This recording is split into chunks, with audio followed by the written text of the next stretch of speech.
I owned all the land for miles around the cube to prevent it from becoming inaccessible to the commoners, never stopping anyone from moving into it. Being a part of Libya, visitors and now residents were still subject to the law and regulation of the state. This meant that they could only erect structures that could be taken down within a day because they don't own the land, birthing a city of 1.2 million residents called Pillar, living in campers, trailers, and tents. It was much like any other city you may visit: bars, markets, schools, parks, all, however, adapted to the unorthodox limitations of mobile life. Produce and meat would usually be available in the market square through refrigerated trucks, modified with doors and clear cabinets accessible from the outside. Bars took a few different forms, some in an outside patio style with a van or food truck acting as office, register, and storage, servicing fold-out tables shaded by pop-up tents. Other more mid-range establishments, retrofitted double-decker buses, often had a limited food menu to compensate for the increased upkeep cost, as well as an accompanying brothel in a sectioned-off portion of the upper level.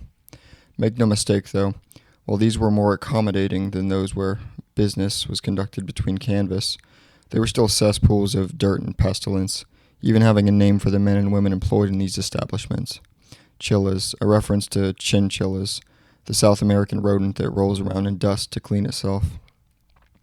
Funny enough, though, this faction would often live one of the most comfortable lifestyles, spending most of their day shielded from the harsh sun. The most vital resource, being water, saw the Gustavs partially flood the Libyan Depression, channeling water from the Mediterranean through massive underground caverns with intermediate hydroelectric plants, desalinating once it arrived and depositing the now potable supply in a reservoir stretching within 2 miles of the cube's southern face.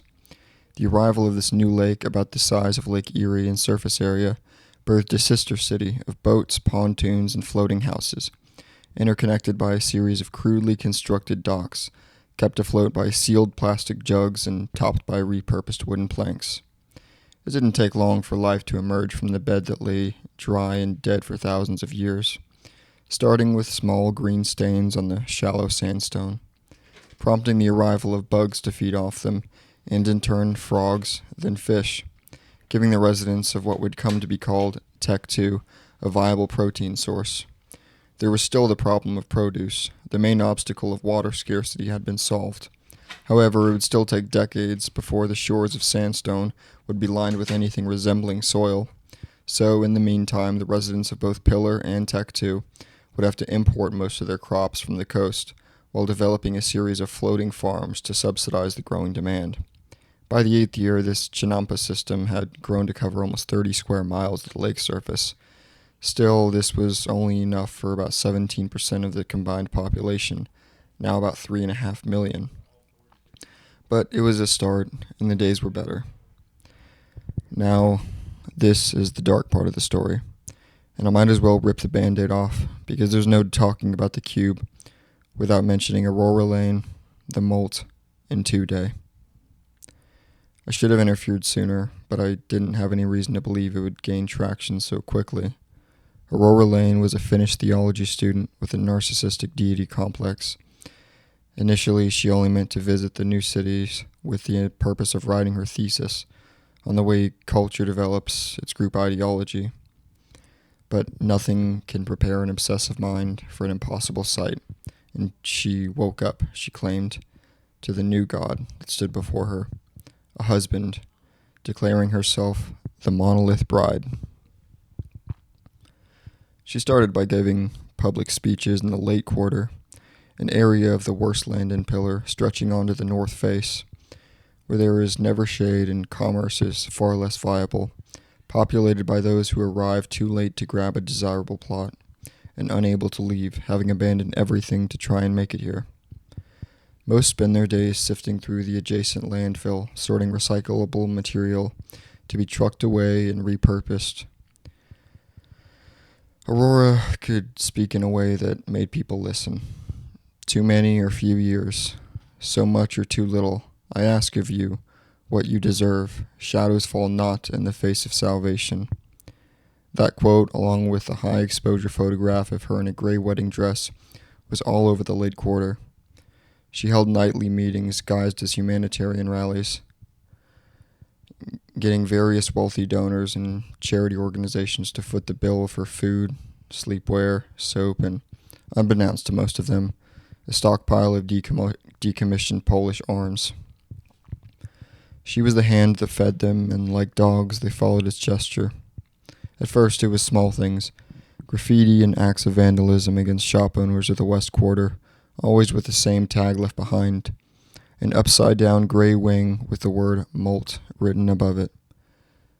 It was an open secret around the Twin Cities what the source of these acts were, but no solid ties could be made, until the vandalism turned to full-on violent attacks.